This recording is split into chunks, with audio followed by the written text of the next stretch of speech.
নমস্কাৰ, মই জ্যোতিষী শ্ৰী মিণ্টু শৰ্মা।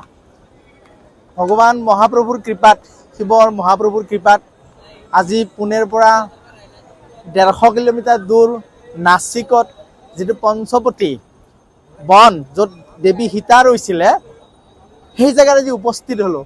আৰু ভগৱানৰ কৃপাত অহাকালি 2 অক্টোবৰ কালি হ'ল আপোনাৰ মহালয়া, অৰ্থাৎ পিতৃপক্ষৰ অৱসান, দেৱী পক্ষৰ সূচনা।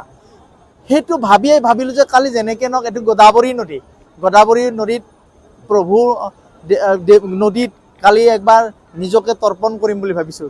সেইবুলি এনেকুৱা নহয় যে মোৰ মা দেউতা হেৰুৱাইছে না, মোৰ মা দেউতা সঁচাকৈ মই ভাগ্যৱান, মোৰ লগত যে তথাপিতো মা দেউতা থাকিলেও মোৰ আটা ককা বা মোৰ পূৰ্বপুৰুষৰ নামতো মই কিন্তু এনেকুৱা নদীত কিন্তু তৰ্পণ কৰিব পাৰোঁ। তেতিয়া কি হয়, মোৰ পূৰ্বপুৰুষৰ পৰা মই আশীৰ্বাদ পাওঁ। যদি মোৰ কিবা জীৱনত যদি কিবা নিগেটিভ আছে, ধৰি লওক পিতৃ ৰিষ্ট, মোৰ যদি কিবা গুৰুগণ্ডলী যদি কালসৰ্পযোগ এনেকুৱা যদি কিছুমান ৰিষ্ট থাকে, সেই ৰিষ্টবোৰ কাটি যাবৰ কাৰণে মই এনেকুৱা নদীত কি কৰিব লাগে, তৰ্পণ কৰিব লাগে। তৰ্পণ কৰিলে কি হয়, মোৰ ৰিষ্টৰ পৰা মই পৰিত্ৰাণ পাওঁ, মোৰ নিজৰ জীৱনত বহুতখিনি মই ছাকচেছ পাবলৈ সক্ষম হওঁ।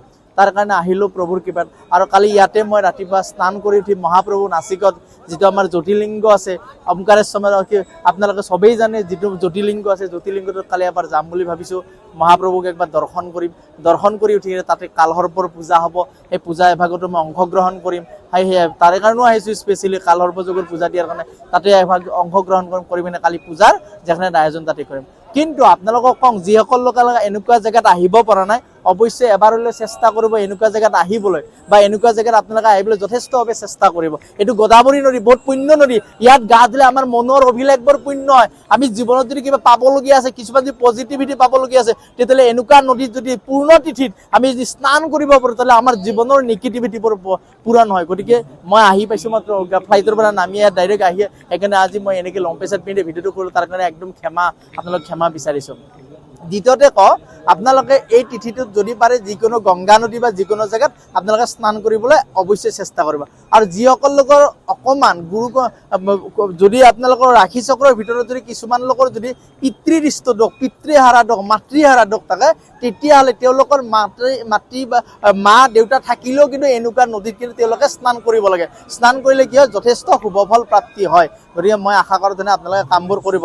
আৰু যিসকল লোকৰ যদি অতিপাত যদি কালসৰ্পযোগ বা গুৰুচণ্ডাল যোগ থাকে, তেতিয়াহ'লে ডাঙৰ বৃক্ষৰ তলত যদি আপোনালোকৰ এই দিনটোত যদি ডাঙৰ বৃক্ষৰ তলতো যদি পানী এবাল্টি লৈ যায় কিনে বৃক্ষৰ তলত যদি বহি আপোনালোকে গা ধুব পাৰে, তেতিয়াও কিন্তু আপোনালোকৰ জীৱনৰ যিবিলাক ৰিষ্ট, সেইবিলাক ৰিষ্ট কিন্তু কাটা যায়। মই আশা কৰোঁ মই দিয়া ধৰণে আপোনালোকে টিপছবোৰ কৰিব।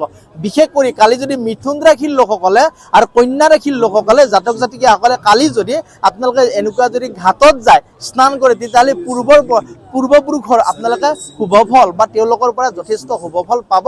আৰু যিসকল লোকৰ ৰাহুৰ দশা চলি আছে, তেওঁলোকে এনেকুৱা ঘাটত যে স্নান কৰিব, বছৰত এবাৰ হ'লে যাই চেষ্টা কৰিব পূৰ্ণ তিথিত স্নান কৰিবলৈ, তেতিয়াহ'লে তেওঁলোকৰ যিবিলাক ৰিষ্টবৰ্গ সেইবিলাক কাটা যায়। আৰু যিটো নৱৰাত্ৰি আহিলে, নৱৰাত্ৰি দেৱী পক্ষৰ আৰম্ভ হ'ল। গতিকে দেৱী পক্ষৰ কাৰণে যি কৰিব লাগে তাৰে কথা মই কৈ দিছোঁ। আৰু পাৰিলে কি কৰিব লাগে, যেনে দেৱী পক্ষৰ যেনে কালি সন্ধিয়া গংগা দেৱীক আবাহন কৰি এটা কলহত কৰি এলোটা পানী লৈ পৰহি ৰাতিপুৱা যদি আপোনালোকে প্ৰথম যিটো আপোনাৰ নৱৰাত্ৰি ঘট স্থাপন হয়, তাত ধুনীয়া কৰি এটা স্বস্তিক আঁকিব, তাৰে ওপৰত এটা ঘট স্থাপন কৰিব, ঘৰটোৰে এটা স্বস্তিক আঁকিব, তাত ৰঙা কাপোৰেৰে মেৰিয়াই দিব, তাতে 5 ফল ৰাখিব, আৰু ঘৰটোৰ তলত দুবা চাউল দিব, আলা চাউল দিব, অকণমান ধান দিব, দি কিনে নৱৰণৰ 9খন কাপোৰ দিব, এখন ৰঙা কাপোৰ দিব, তাতে এখন চন্দনৰ ফুট লগাব, এটা আম পল্লৱ দিব, তাৰে ওপৰত পঞ্চপল্লৱ দিব, দি এনেকৈ আপোনালোকে ঘৰটো স্থাপন কৰিব। কৰি নৱৰাত্ৰিৰ যিটো ব্ৰত আপোনালোকে অৱশ্যে পালন কৰিব। কৰিলে আপোনালোকে যথেষ্ট নিজকে সুখী অনুভৱ কৰিব। নৱৰাত্ৰি সেইটো আৰম্ভ হ'ব। কিন্তু নৱৰাত্ৰি ব্ৰতৰ ভিতৰত আপোনালোকে মনত ৰাখিব, বহুত লোকে কুৱেশ্যন কৰে যে আমি খাম কি। আপোনালোকে পাৰিলে ফলাহাৰ, আপোনালোকে পাৰিলে একদম নিৰামিষ